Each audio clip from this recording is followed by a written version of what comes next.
有点难得的经验。This is 911 emergency service. 前天朋友家遭小偷了，在被闯空门了几天后，我还遇到了这位小偷的家属，他就说半个小时之后再来。真的太害怕又太刺激，所以就报警了。You ever say we find them? Still has someone to film. You have to film so it would be possible. Hello， 大家好，欢迎来到今天的小丹与专家，我是小丹，还有专家。今天其实要来分享一件有点难得的经验。很多人都觉得说，在美国治安非常差，因为这边的民风非常的自由，而且又是一个可以合法拥有枪支的国家，所以呢，一定会有很多强盗、小偷、闯空门等等的情况。的确是这样。我个人很幸运的是，其实我来美国也快10年多了，我个人从来没有碰过类似的情况，连扒手都没有。今天就是要来跟大家分享这个我朋友家被闯空门的故事。厉害就是在被闯空门了几天后，我还遇到了这位小偷的家属。想想有点心有余悸的故事，所以我要抱着黑狗一起分享。那我们就开始今天的影片吧 ，Let's go。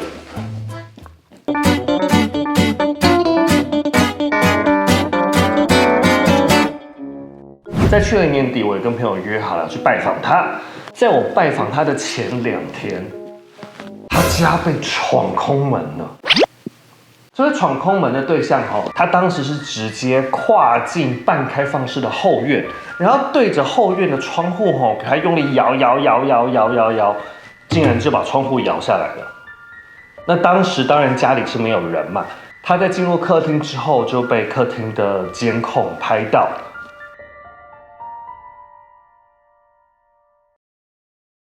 那监控及时通知我朋友，我朋友当时亲眼看到他家里被闯空门了，他唯一能做的就是用监控跟闯空门对象放话说我已经看到你了。事后警察说这个行为非常的不明智，因为这样子反而是变相提醒闯空门对象说他还要一阵子才会回来。相信这位闯空门的人他也做了不少功课啦，他可能知道这一户每天什么时候家里都没有人，所以呢这位闯空门大哥呢，他竟然非常悠闲的在我朋友家洗了一个澡。洗完澡之后呢，就开始把家里看到值钱的东西搜刮一空啦，现金、礼品卡跟一些小体积的贵重物品，像是旧的手机或数位相机等等。我朋友他从公司回到家需要半个小时的车程啊，火速赶到家的时候已经来不及了嘛。那当然，当下就报警了。警察也说，失窃东西大概也是追不回来的。2天后呢，我就去拜访我朋友啦。那么有一天，我特地就是比较悠闲，所以一整个白天就是只有我一个人在家呢。我朋友去上班的时候，恐怖的事情发生了。大概下午1点的时候，有一个人直接拿着钥匙把我朋友家大门打开，然后就进来了。还好当时我在家。我就真的吓了一跳，当然就是问他要干嘛。对方是一个约莫30几岁的白人，讲话还算是有礼貌。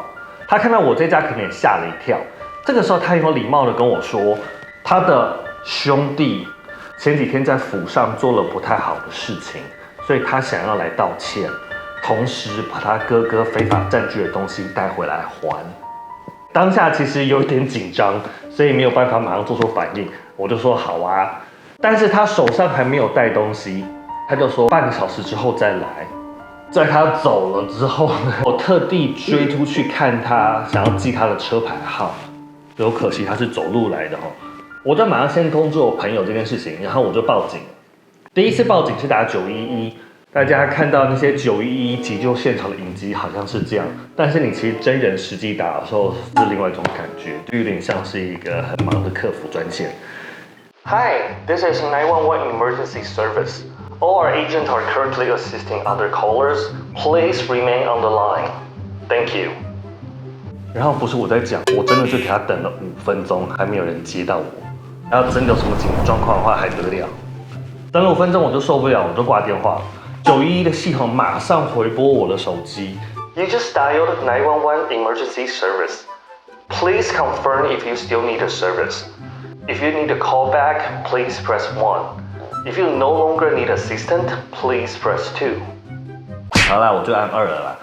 我就直接 Google 一下，然后打电话给当地的警察局。当地的警察局就是柜台小姐接的，他们就查了一下2天前我朋友的报案记录，同时说他们的最近的警察大概会在40分钟左右可以来拜访。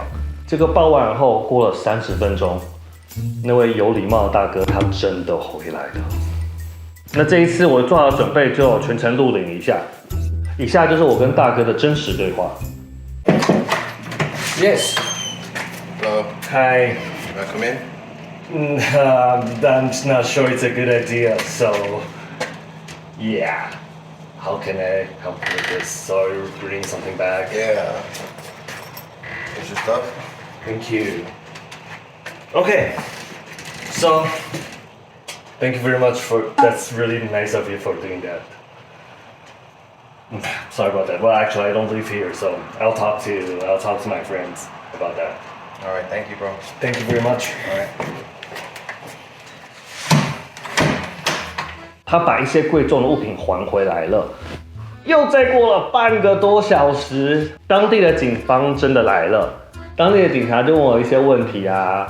That's the driver license number out there? That one? My goodness. Or... 那警察看到影片里面那位大哥的长相，警察当下是觉得说看起来像帮派分子，他们可以从这个方向去搜查。这时我朋友也赶快赶回来啦，然后呢就继续在跟警察更多的对话。此时住在我朋友隔壁有一位也是华人邻居，叫做老王哦。老王看到警察来了，他就顺便来报案，说3天前他家院子突然砰了一声，结果有人丢了另外一个很大的包包在他家院子里面。结果呢，那个包包里面呢有闯空门先生换下来的衣服，以及我朋友的重要证件，但是像现金跟手机那些还是干走。换句话说呢，就是那位闯空门先生，他好像是真的很想要找一个地方洗澡。同时偷了一些东西，但是又良心不安，把现金拿走之后，剩下用不到的就丢回去了，还丢错边，还丢到隔壁邻居家。好了，总而言之就是这样子啦。我也对警察留了我的资料，以后如果真的有需要的话呢 Yeah, but say we find him.